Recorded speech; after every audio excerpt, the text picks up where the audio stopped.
Paz do Senhor, amados.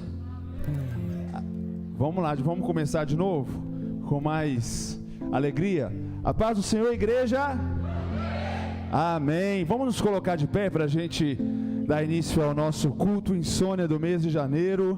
Lembrando que toda primeira sexta-feira do mês nós temos um encontro marcado aqui na nossa igreja às 10 da noite. Amém?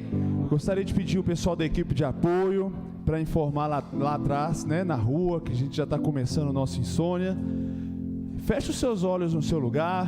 Vamos pedir ao Senhor que possa falar aos nossos corações. Deus, obrigado, Senhor, por essa noite maravilhosa. Ó Deus, obrigado porque o Senhor nos trouxe aqui em segurança. Obrigado, Senhor, por mais um dia de vida. Obrigado, Deus, por todos os benefícios que o Senhor tem nos feito. Deus, que nessa noite o Senhor receba o nosso culto, o nosso louvor, a nossa adoração, a nossa oração, e que o Senhor fale conosco através da Tua palavra, em nome de Jesus, amém e amém. Cumprimenta pelo menos 3 irmãos aí que está do seu lado. Eu estou vendo muitos e muitos visitantes. Estou vendo muitos visitantes aqui pela primeira vez. Cumprimente essa pessoa, principalmente aquela que você não conhece. Se apresenta para ela. Eu já vou me apresentar para quem não me conhece. Sou o pastor Leandro. Sou o pastor dos jovens aqui da igreja, discípulo do pastor William e da pastora Janete. E prepara o seu coração. Nós vamos ter o culto, um louvor até 10h30, 10h35, tá? Pode ir até 10h35. Depois nós vamos ter as ofertas rapidinho, uma palavra até às 11 em ponto. E 11 horas nós damos início, né, à nossa vigília. Mas desde já comece a preparar o seu coração, porque eu tenho certeza que o Senhor vai impactar a sua vida. Amém? Amém? Aleluia. Aleluia. Feche seus olhos nessa noite, erga suas mãos pro céu e cante comigo. Aleluia, Deus. Eu preciso te sentir todo dia e olhar pra tua luz pra não me... Meu Senhor, tu és a minha alegria. Eu preciso... Podemos repetir isso novamente, bem alto. Eu preciso te sentir todo dia e olhar pra tua luz, Deus. Meu Senhor, tu és a minha alegria. Eu preciso. Quem precisa do Senhor aqui, dê umas grandes palmas, salve o Senhor. Aleluia, Deus.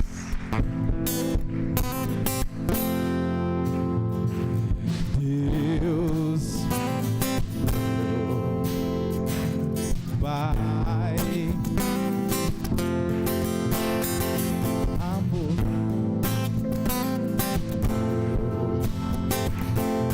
tudo, de tudo, Deus.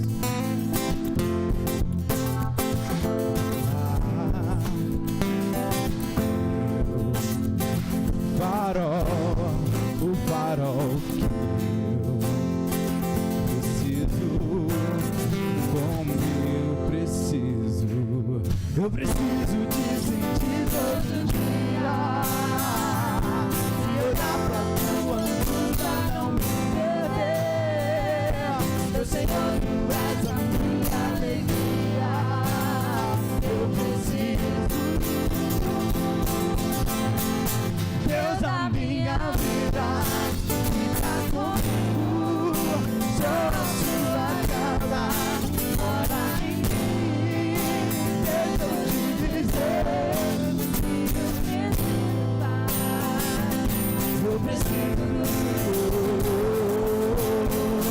Deus, a minha vida, fica comigo, sou a sua casa, mora em mim. Deixa eu te dizer, eu preciso do Senhor. Deus, a minha vida, sou a sua casa,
evidências surgirão.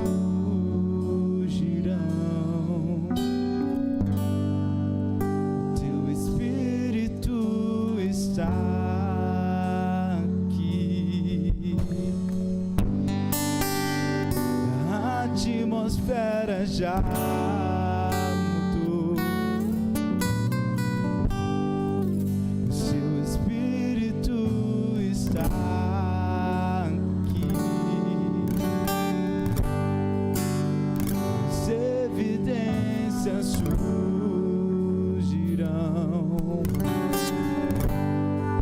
O seu Espírito está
derrama, Deus.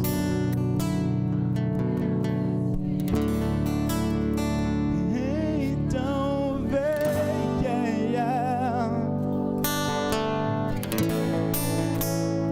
derrama teu Espírito.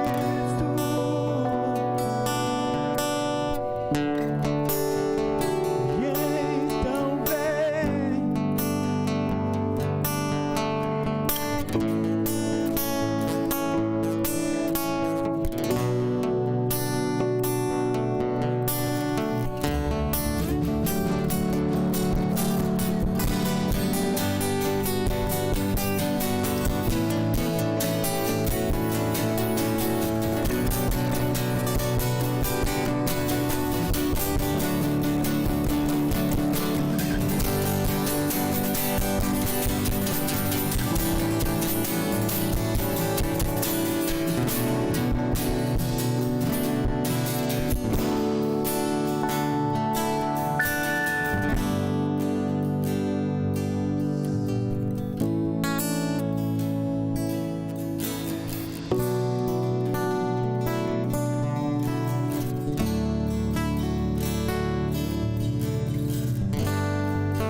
majestade é real.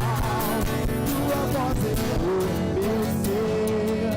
Tudo que eu mais quero é te ver. Tua majestade é real. Tudo que eu mais quero é te ver.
Levítico 27:30, por favor.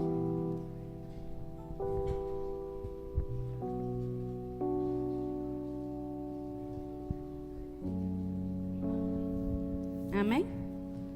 Todos os dízimos dos produtos da terra são do Senhor, quer dos cereais, quer das frutas, essa parte é santa ao Senhor. Amém? Podeis assentar. Estão todos respirando aqui essa noite, amém? E vocês respiram por causa dele, não é? Então, vocês trabalham por causa dele. Porque se você não respira, você não trabalha. Porque um morto não pode trabalhar. Então, você trabalha porque o Senhor permitiu. Então, não vamos desobedecer ao que o Senhor pede, que é o 10%. Eu creio que o Senhor pede porque o dinheiro é algo que causa muita briga, muita confusão. E o Senhor quer ver onde está o nosso coração. Se está nele, confiando nele, ou se está no dinheiro, nos valores, nas coisas materiais. Então, se podemos dizimar, se podemos ofertar, que façamos com alegria, com amor, porque acordamos por causa dele. Temos que ser grata, temos que entregar e confiar no Senhor. Porque aquele que dizima e oferta, confia no Senhor. Nós não vemos o Senhor, mas cremos. E a palavra diz que isso basta. Que é maior aquele, né, que não viu e creu.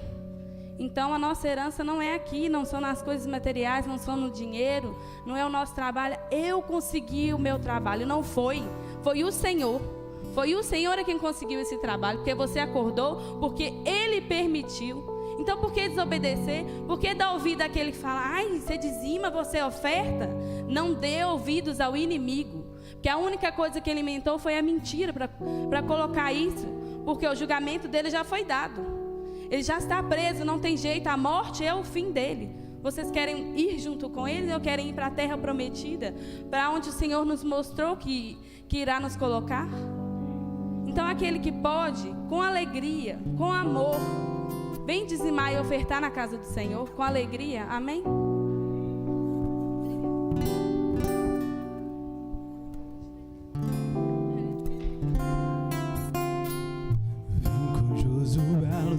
Em Jericó, Jericó, Jericó, e as muralhas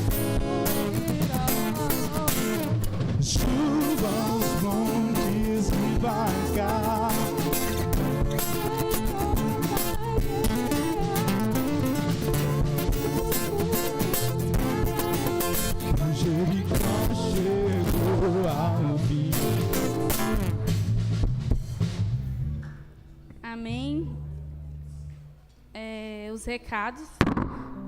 Misericórdia. O acampamento está passando de 12 vezes e de 10 vezes. Quem vai no acampamento?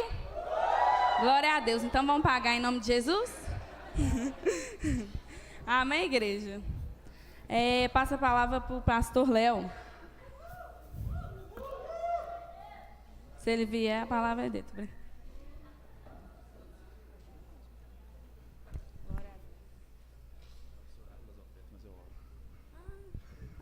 Perdão, esqueci de orar pelas ofertas. O pastor lembrou agora. Amém? Vamos colocar... pode levantar a nossa mão em direção ao gasofilácio. Senhor, meu Deus e meu Pai, muito obrigada por mais um dia que acordamos, que foi o Senhor quem permitiu. Muito obrigada pela vida daqueles que vieram, Pai, dizimar e ofertar na casa do Senhor. Aqueles que não puderam, abençoa também, Pai, em nome de Jesus. Abençoa o Projeto 300, ó Pai. Que todos esses valores venham ser para a manutenção da Tua casa, ó Pai. E nada além disso, em nome de Jesus. Muito obrigada por tudo, em nome de Jesus. Amém. Deus abençoe, Nicole. A paz do Senhor de novo, amém? Quantos estão felizes com Jesus? Aleluias. Vamos abrir nossa Bíblia, vamos ter uma reflexão aqui bem rapidinho. A pastora Janete foi preparar a jantinha do pastor William e já está voltando. 11 horas a gente entra na oração, amém? Mas enquanto isso, vamos refletir um pouco aqui. Hoje à tarde eu estava fazendo um cafezinho para minha esposa, né? E aí, gente, Deus assim, colocou a palavra assim, claramente no meu coração. Quando eu estava lá coando o café, eu falei, Gabi, Deus me deu a palavra. Vamos falar sobre isso, sobre isso. Eu gostaria que você abrisse em Lucas capítulo 15. Lucas capítulo 15, vamos ler o 1 e o 2. E depois do 25 em diante. Quem for encontrando, vai se colocando de pé. É bom que a gente vai despertando o sono. Apesar que esse é o culto insônia, né? Tem alguém que está nos visitando hoje, que é a primeira vez que fica no culto insônia? Amém, Deus te abençoe. Mais alguém deste lado aqui? Amém, irmão Lázaro está aí. Carvalho, não é a primeira vez, não é Carvalho? No insônia? É a primeira vez? Glória a Deus, seja bem-vindo também. Toda primeira sexta-feira do mês, de 10 a 11h30, a gente tem esse culto diferenciado aqui, amém? E hoje, especialmente, para a gente começar o ano muito bem, nós vamos começar com uma vigília. Mas antes disso, a gente vai refletir um pouquinho aqui. Lucas capítulo 15, versículo 1 e 2, diz o seguinte: aproximavam-se de Jesus todos os publicanos e pecadores para ouvir. E murmuravam os fariseus e os escribas, dizendo: este recebe pecadores e come com eles. E aí nós vamos pular lá agora, lá para o versículo 25. Versículo 25 diz o seguinte: ora, o filho mais velho estivera no campo, e quando voltava, ao aproximar-se da casa, ouviu a música e as danças. Chamou um dos criados e perguntou-lhe o que era aquilo. E ele informou: veio teu irmão e teu pai mandou matar o novilho cevado, porque o recuperou com saúde. Ele se indignou e não queria entrar. Saindo, porém, o pai procurava conciliá-lo. Mas ele respondeu ao seu pai: há tantos anos que te sirvo, sem jamais transgredir uma única ordem tua, e nunca me deste um cabrito sequer para alegrar-me com os meus amigos. Vindo, porém, esse teu filho que desperdiçou os teus bens com as meretrizes, tu mandaste matar para ele o novilho cevado. Então lhe respondeu o pai: meu filho, tu sempre estás comigo, tudo que é meu é teu. Entretanto, era preciso que nos regozijássemos e nos alegrássemos, porque esse teu irmão estava morto e reviveu, estava perdido e foi achado. Pode assentar. Alguém consegue me dizer sobre o que nós vamos falar nessa noite? Sobre o que nós vamos falar essa noite? Oi? Nós lemos aqui, foi o quê? Amém. Qual que é o contexto da história?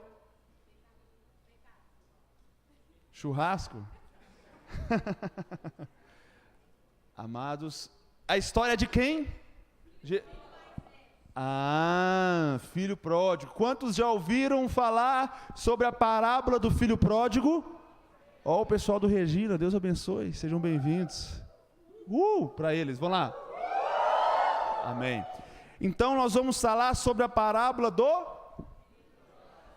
Enquanto eu não sentir que eu estou pregando para seres humanos, vivos, eu não vou desistir. Hoje nós vamos falar sobre o quê? Amém. Não, nós vamos falar sobre o irmão do filho pródigo. Amém. Vamos orar? Feche seus olhos no seu lugar.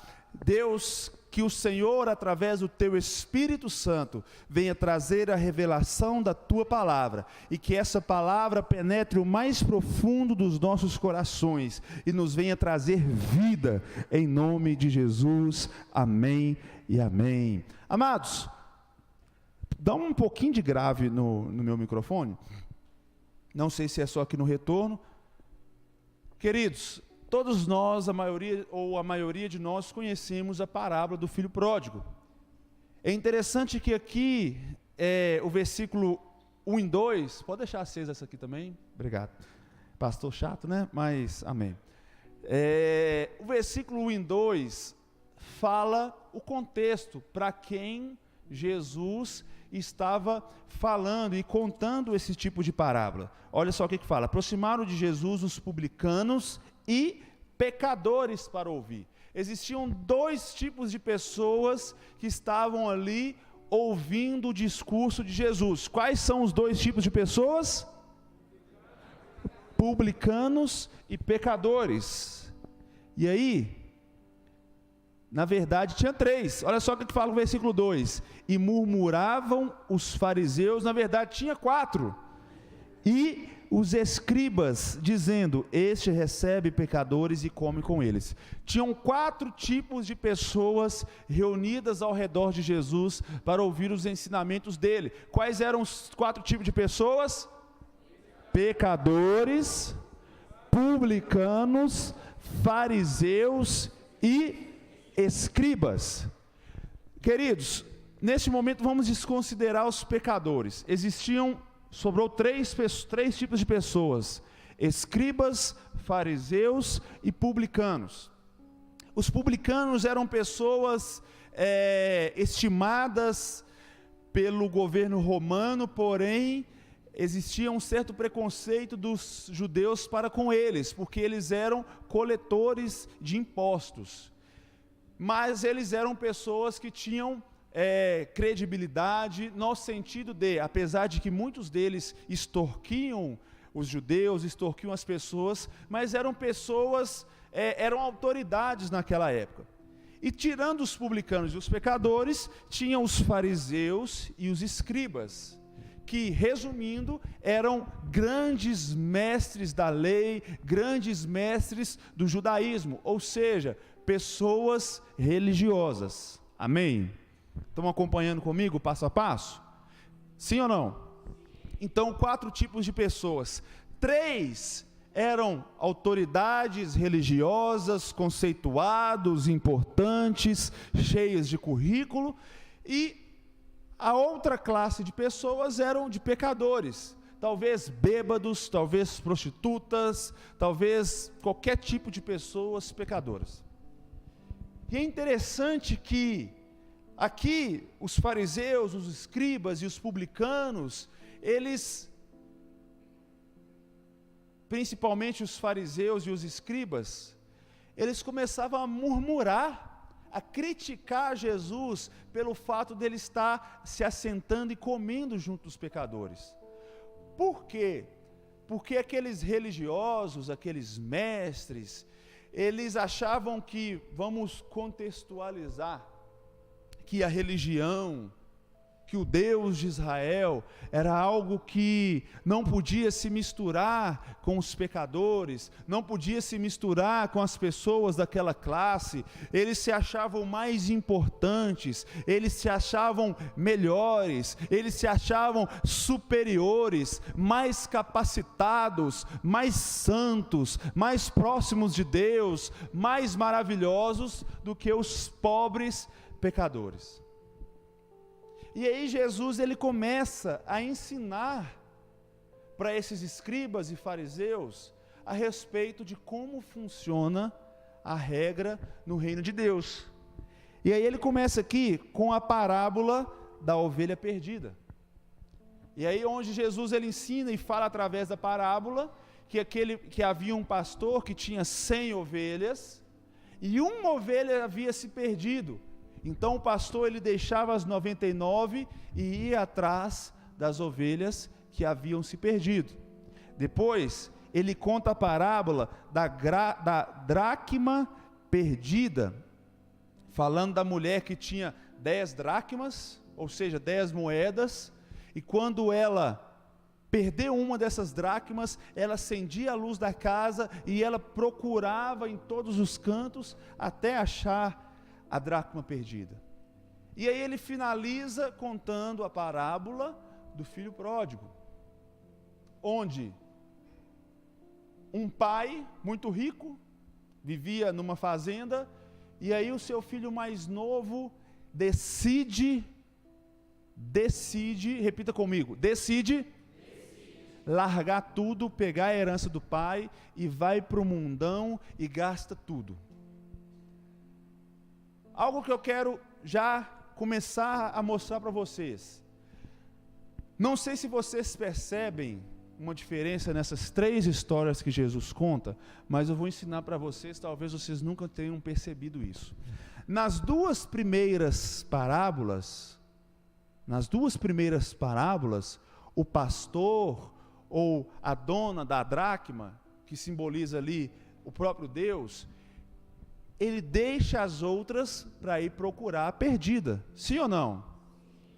Na parábola do filho pródigo, o pai sai à procura do filho? Não. O que a gente aprende com isso, meus queridos? Que existem 2 tipos de pessoas dentro da igreja.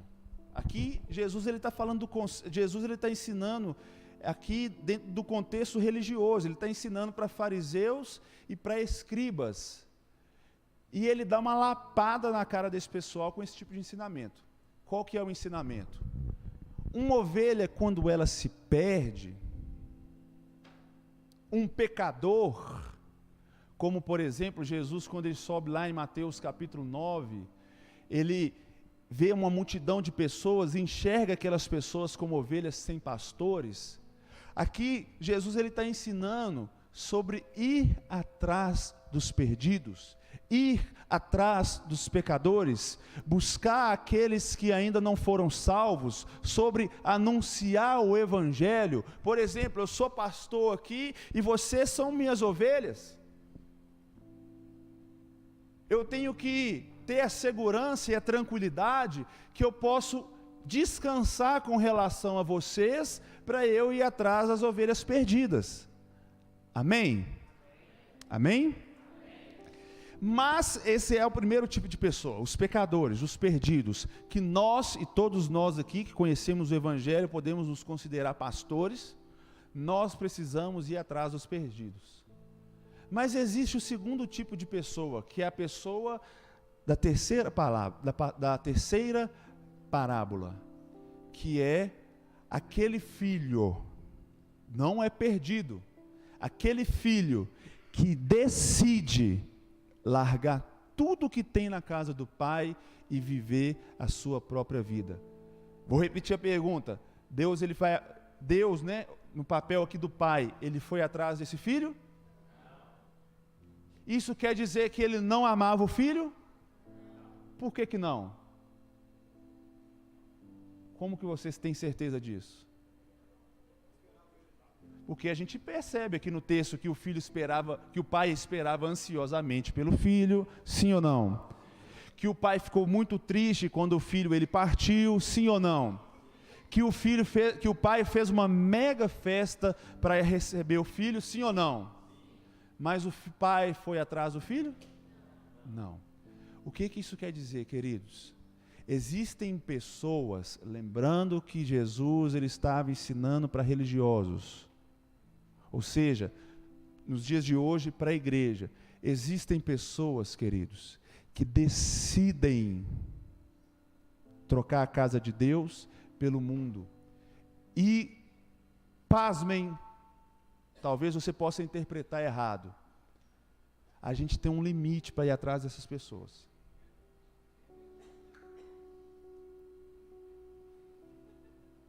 Hoje eu faço da seguinte forma: teu irmãozinho e irmãzinha, uma bênção, já cheio do Espírito Santo, exerce ministério na igreja, a gente tem expectativa para levantar a célula, conhece a palavra, e aí essa pessoa ela decide ir para o mundo.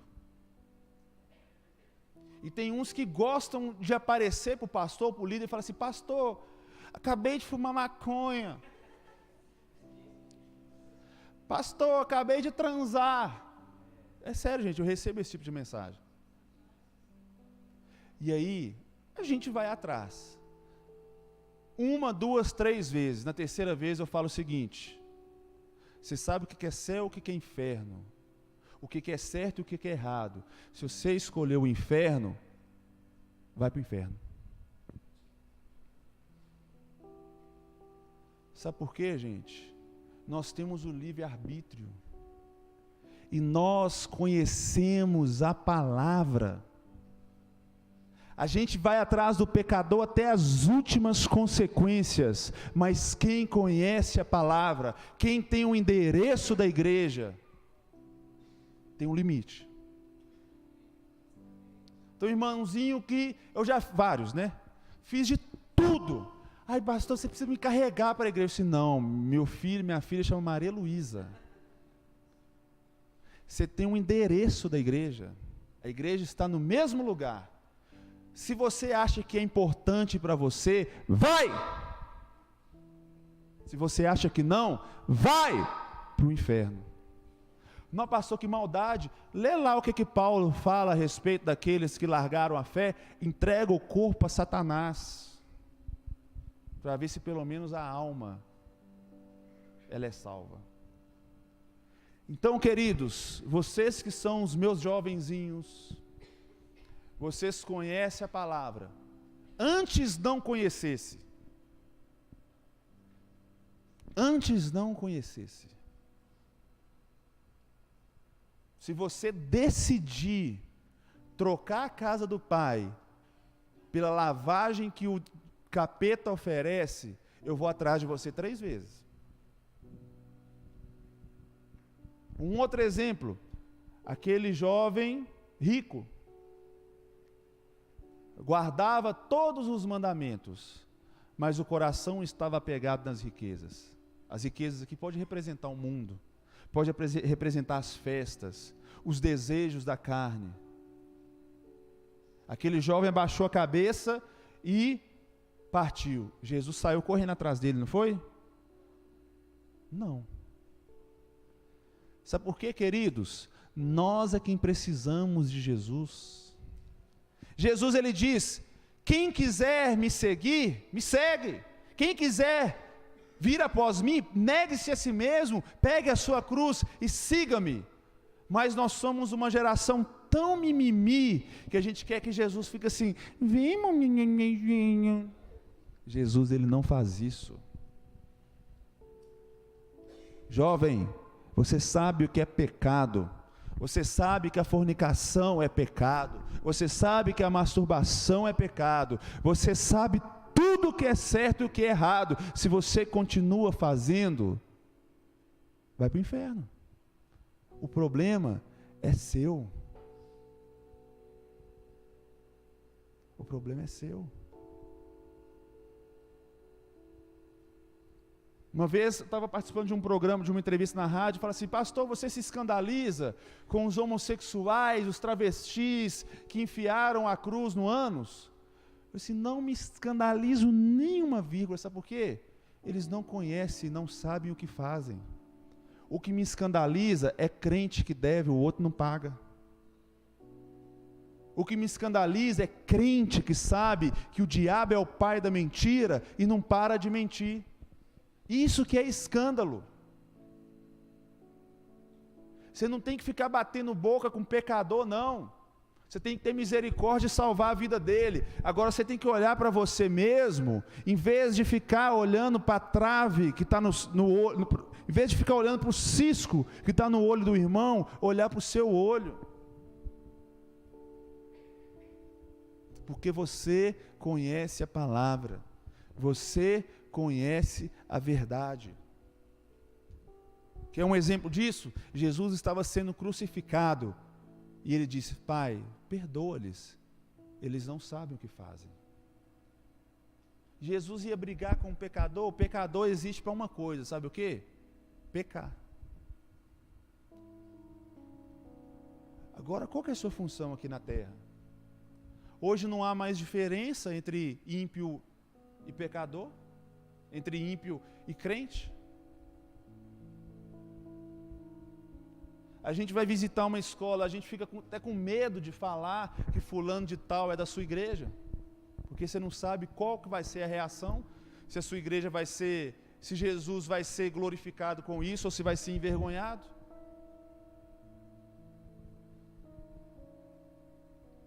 Vai chegar um tempo, queridos, que o joio vai ser separado do trigo.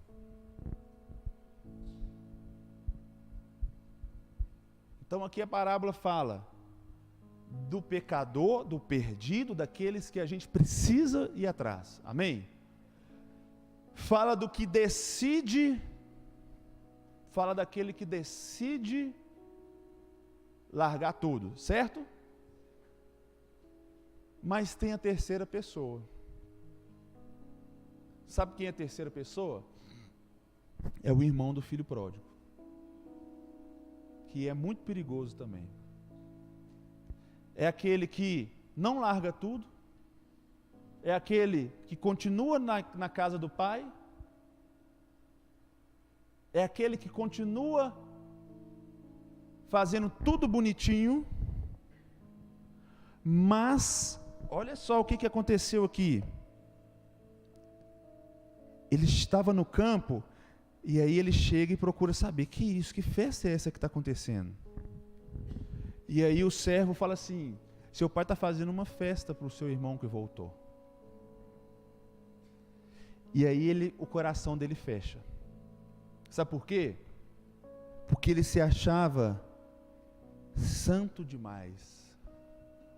Ele se achava merecedor demais. Ele se achava usado demais. Ele se achava especial demais. E ele achava que ele merecia aquela festa em vez do irmão dele.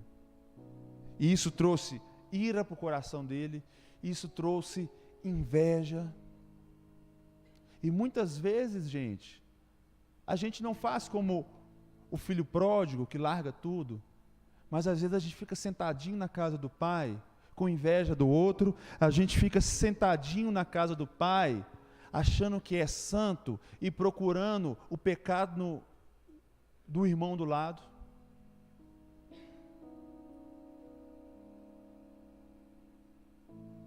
Ah, você viu fulano, a foto no Facebook? Ah, você viu o ciclano, caiu, né? Ah, você viu fulano, que fez? Você viu fulano que não sei o quê? É a síndrome do irmão do filho pródigo. Porque quando a gente aponta para o outro, quer dizer que a gente se acha melhor do que ele.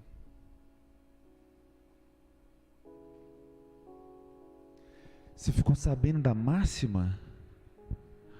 Fulano de tal, da célula de tal, é gay. Oh, eu sei que é mentiroso. Eu sei que é adúltero. E você que é defraudador. Eu sei que anda dando uns beijinhos. Sabe qual que é a diferença? Nenhuma.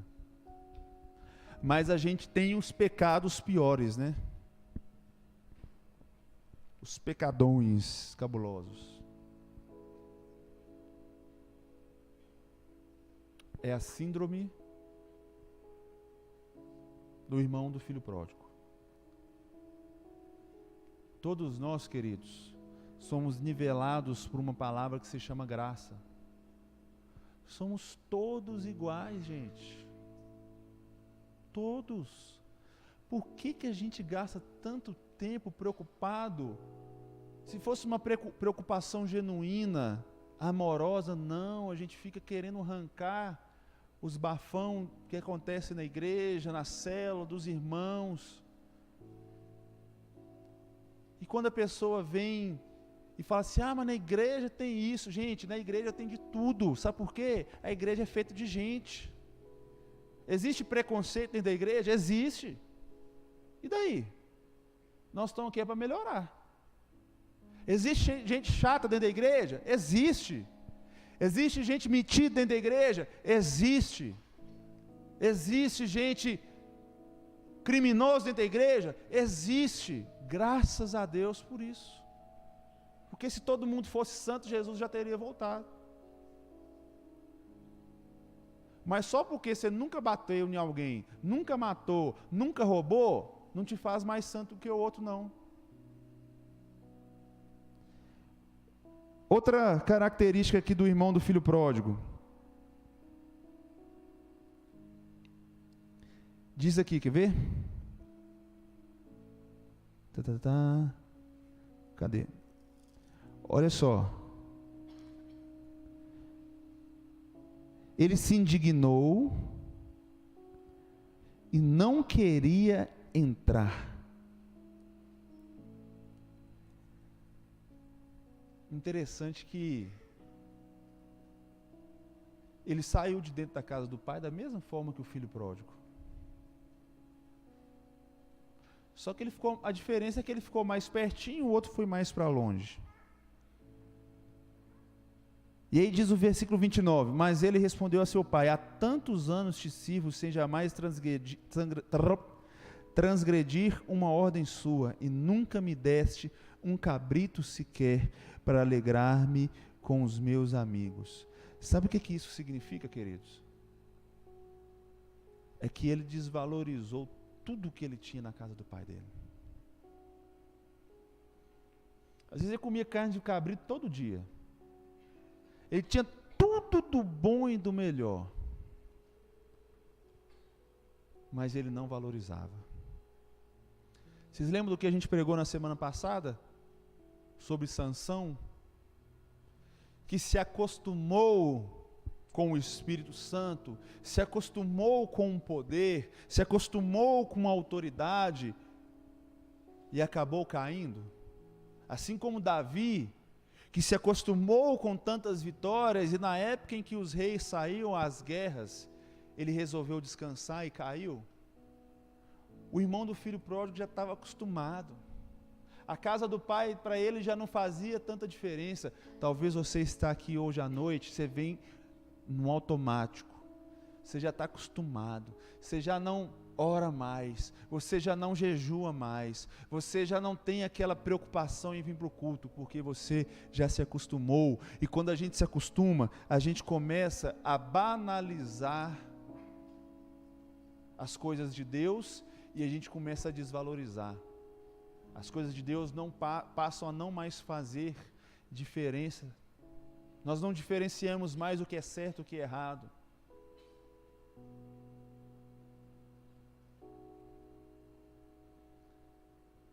Interessante, queridos, uma pessoa que eu conheço, crente quase a vida toda, tem 60 anos de conversão. Fiel a Deus, depois dos 80 anos começou a chapar. Não vou falar quem que é não, que está transmitindo. Gabi, acho que sabe do que eu estou falando. Sabe por quê? Está tão acostumado. Queridos, a gente não pode fazer isso, a gente tem que tomar cuidado. A gente tem que todo dia vigiar para que a gente não caia. E mais uma característica para a gente finalizar, do irmão do filho pródigo, é que ele não quis entrar ali, que ele desperdiçou da mesma forma que o pródigo desperdiçou tudo aquilo que ele tinha, por causa do orgulho. Crente orgulhoso. Queridos, é tempo de nós vigiarmos, é tempo de nós voltarmos ao primeiro amor. Um novo tempo está vindo sobre a nossa igreja, sobre o nosso ministério. Deus, Ele vai chacoalhar a nossa igreja. Como eu contei na reunião que a gente fez, as minhas plantinhas lá em casa, que eu tive que sair cortando e podando tudo para nascer de novo bonitinho. Diz a palavra que o machado do Senhor está posto à raiz. Você, meu querido, que não leva a vida cristã a sério, você que vem no culto, na igreja, continua mentindo, continua fornicando, continua orgulhoso, continua fofoqueiro, continua tudo, você que não tem diferença nenhuma para o ímpio, vigia, se arrependa, conserte com Deus, porque o machado corta fininho, e vai permanecer o trigo, os santos, os separados, os fiéis. Aí sim virá o grande avivamento, aí sim virá um novo tempo. Não sei se vocês estão sentindo esse mover de Deus aqui na nossa igreja, através do arrebatamento, das visões que Deus tem dado à nossa pastora, a outras pessoas do ministério. Eu tenho sentido que o dia do Senhor remover, levar alguns, passar o machado em outros, se aproxima. Então, fique esperto. Com Deus, de Deus não se zomba. Você pode enganar todo mundo, mas os olhos do Senhor estão sobre a terra. E um dia, mais cedo ou mais tarde, você pode ser cortado. E aí não adianta chorar e nem berrar. Se você quiser voltar por conta própria, o Pai vai estar te esperando. Se não, tchau e benção. Fique de pé. Gostaria de passar aqui a palavra para a pastora, que vai conduzir aqui a nossa oração. Abra o seu coração. Hoje é noite de arrependimento, de conserto com Deus. Paz, Senhor, amados. Por gentileza, importam de acender as luzes. Irmãos, Deus tem ministrado muito ao meu coração. Uma das coisas que Ele tem ministrado é se achegar mais a Ele e buscá-lo mais. Eu comentei com a tia Ju e hoje eu comentei com a Suelen a caminho daqui da igreja, que quando terminou o culto hoje, eu quero até pedir, o presbítero Carlos sempre ora, Miriam, os demais, que orem por mim para Deus confirmar o que Ele colocou no meu coração, que eu tenho certeza que Deus falou comigo, que eu vou fazer um propósito de 7 dias, eu vou andar nas ruas aqui da igreja, vou descer a Canoas, entrar na Minervina, subir, passar de novo em frente o nosso lote, descer, andar na Úrsula Paulino, mas de túnica, de saco e descalço. Então, eu falei, Senhor, a moça estava contando o sonho para mim, ela estava contando um sonho e o Espírito Santo estava falando ao meu coração.